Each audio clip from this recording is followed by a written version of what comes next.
বন্ধুরা, এর আগের ভিডিওতে আমরা দেখিয়েছিলাম কিভাবে আপনারা একটা মিডিয়া ফাইলকে আপনারা প্রিমিয়ার প্রোতে ইম্পোর্ট করতে পারেন, এবং আমরা আরও কিছু বিষয় আপনাদের সাথে শেয়ার করেছিলাম যে আমাদের উইন্ডোগুলো ড্র্যাগেবল, তারপরে আছে একটু আমরা 4টা উইন্ডোর সাথে এখানে পরিচিত হয়েছিলাম। আমাদের প্রোগ্রাম ভিজুয়াল যে প্রিভিউ সেটার সাথে পরিচিত হয়েছিলাম, সোর্স মনিটরের সাথে পরিচিত হয়েছিলাম। এরপর একটা ফাইল এখান থেকে আমরা মার্ক ইন মার্ক আউটের মাধ্যমে আমাদের ফুল ক্লিপ থেকে একটা অংশকে আমরা নিয়ে আসতে পারি, সেই জিনিসটা নিয়ে আমরা আলোচনা করেছিলাম। তো এখন আমরা আরেকটু বিষয়টা আরেকটু ক্লিয়ারলি আমরা দেখব। আমরা একটা জিনিস আমরা এখানে দেখি, আমাদের এটা হচ্ছে টাইমলাইন। আমাদের টাইমলাইনে আমরা যখন এই যে আমাদের সিকোয়েন্সের নামটা আমরা এখানে টিউটোরিয়াল দিয়েছি, আমরা চাইলে যে কোনো মুহূর্তে আমাদের এই সিকোয়েন্সের নামটাকে এখানে একটা ক্লিক করলেই আপনার এটা এডিটের জন্য অর্থাৎ রিনেমের জন্য এনেবল হয়ে যাবে, আপনি রিনেম করে নিতে পারেন। ঠিক আছে, দেন আমরা যেটা করব সেটা হচ্ছে এখন আমরা এই যে আমাদের টাইমলাইন, আমরা টাইমলাইনকে অনেক সময় দেখা যায় জুম ইন করতে হয়, জুম আউট করতে হয়। আমরা কিবোর্ডে সিম্পলি প্লাস অথবা প্লাস দিতে থাকলে আপনার এটা জুম ইন হবে, এবং মাইনাস দিতে থাকলে এটা জুম আউট হবে। অথবা আপনি আপনার মাউসের মাধ্যমে এই যে এখানে ক্লিক করে এটাকে টেনে আপনার লেফট রাইট করলে এটা কি হয়ে যাবে, জুম ইন অথবা জুম আউট, আপনি যেটা চান সেটা হয়ে যাবে। ঠিক আছে, জুম ইন জুম আউট।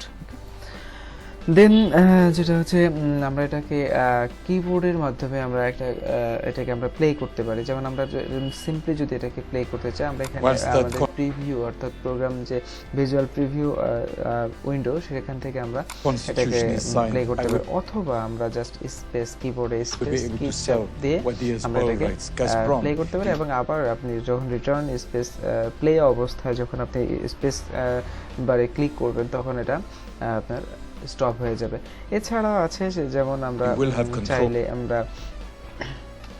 ধরেন একটা প্লে চলছে, আমরা চাইলে কে যদি কিবোর্ডে কে বাটন প্রেস করি তাহলে সেটা স্টপ হয়ে যাবে। আবার যদি আমরা কে স্পেস দিই তাহলে সেটা আবার রান হবে। দেন আরেকটা বিষয় হচ্ছে স্পেস রানিং অবস্থায় আমরা যদি জে দেই তাহলে এটা দেখা যাবে পিছনের দিকে রিওয়াইন্ড হচ্ছে, অর্থাৎ এটা পিছনের দিকে ব্যাকে যাচ্ছে। আর যদি আমরা এল দেই তাহলে আমরা দেখবো যে সামনের দিকে যাবে। Over the southern oil fields BP you will control সামনের দিকে স্পিড আপ হচ্ছে। তো আমরা এই কাজটা কয়েকভাবে করতে পারি। আমরা সিম্পলি এখান থেকে এটাকে ধরে সামনে পিছনে নিতে পারি, আবার কিবোর্ডে জে আর এল এর মাধ্যমে নিতে পারি, কে দিয়ে স্টপ করা হয়, অথবা স্পেস দিয়ে আমরা করতে পারি। অথবা আমরা এখান থেকে প্রিভিউ মনিটর থেকে আমরা এটাকে লেফট রাইট অর্থাৎ আমাদের প্রয়োজনে আমরা এদিক সেদিক নিতে পারি।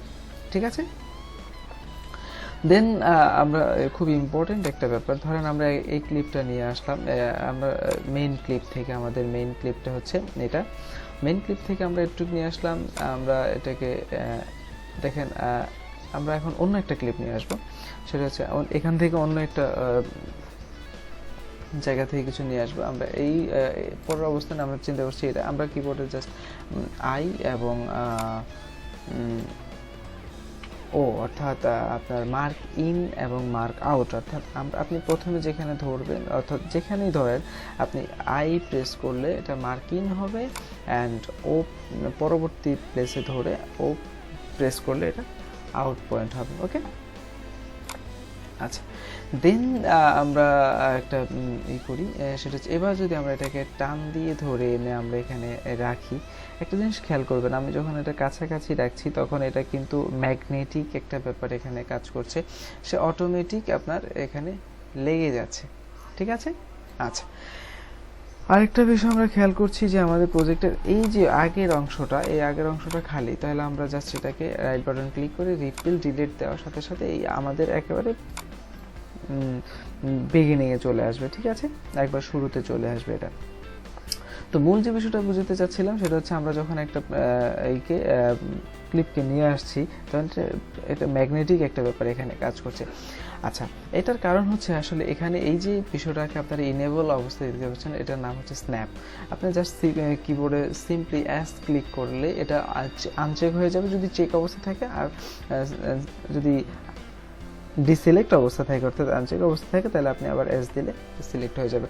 এতক্ষণ সিলেক্ট ছিল, আমরা একটু আনসিলেক্ট করে এবার আমরা যদি আরেকটা অপশন আমরা এখান থেকে আই দিয়ে পরবর্তী ও পর্যন্ত, অর্থাৎ আমরা অন্য একটা পজিশন যদি আমরা এখান থেকে সিলেক্ট করি আই তারপরে ও, ওকে, এখান থেকে ও, ওকে, এইটুকু আমরা নিয়ে আসলাম। এখন যদি আমরা এটাকে আনি, দেখেন এখন কিন্তু আমাদের ম্যাগনেটিক স্ন্যাপ টুল অন করা নাই। তো আমরা এখন কিন্তু এটা কি হচ্ছে, ওভাররাইট হয়ে যাচ্ছে, অর্থাৎ এটার উপরে চলে যাচ্ছে, এটা এই যে এখানে লেগে যাচ্ছে না, আগের বার যেমন লেগে গেছিল। তো এই বিষয়টা আসলে আমাদের কখনো কখনো এটার প্রয়োজন হবে, আমরা উইদাউট স্ন্যাপ এটাকে ক্লিককে নিয়ে আসতে হবে।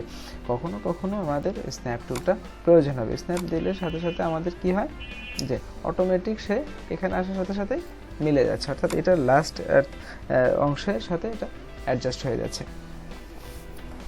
দেন আমরা এখানে এখন আছে ধরেন আমাদের টোটাল 3টা ক্লিপ আছে, এখানে আমরা দেখছি যে এখানে টোটাল 3টা ক্লিপ আছে।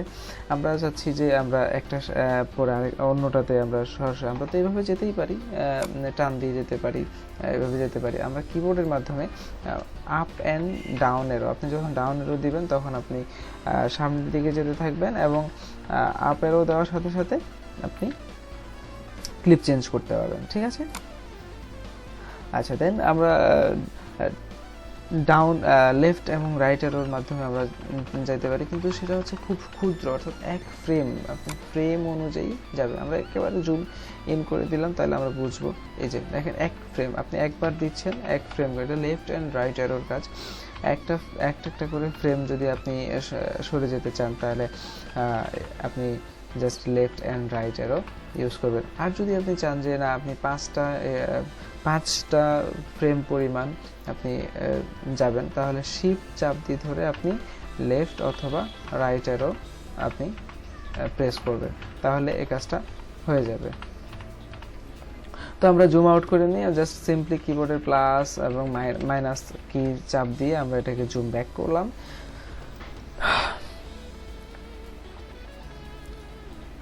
এরপর আরেকটা বিষয়ের সাথে আপনাদেরকে পরিচয় করে দিই। এখানে আমরা প্রজেক্টের মধ্যে প্রজেক্ট ফাইলগুলো দেখছি, আমরা আমাদের প্রয়োজনের সাথে এখানে মিডিয়া ব্রাউজারে যেতে পারবো, আমরা মিডিয়া ব্রাউজ করতে পারবো। এখানে আমাদের যে পিসিতে আমাদের ফাইল আছে সেগুলো আমরা এখান থেকে নিয়ে আসতে পারবো। লাইব্রেরি আছে, লাইব্রেরিকে ইউজ করতে পারবো। ইনফো আছে, এখানে ইফেক্ট আছে, এখান থেকে আমরা নানা ধরনের ইফেক্ট এখানে আমরা ইউজ করব।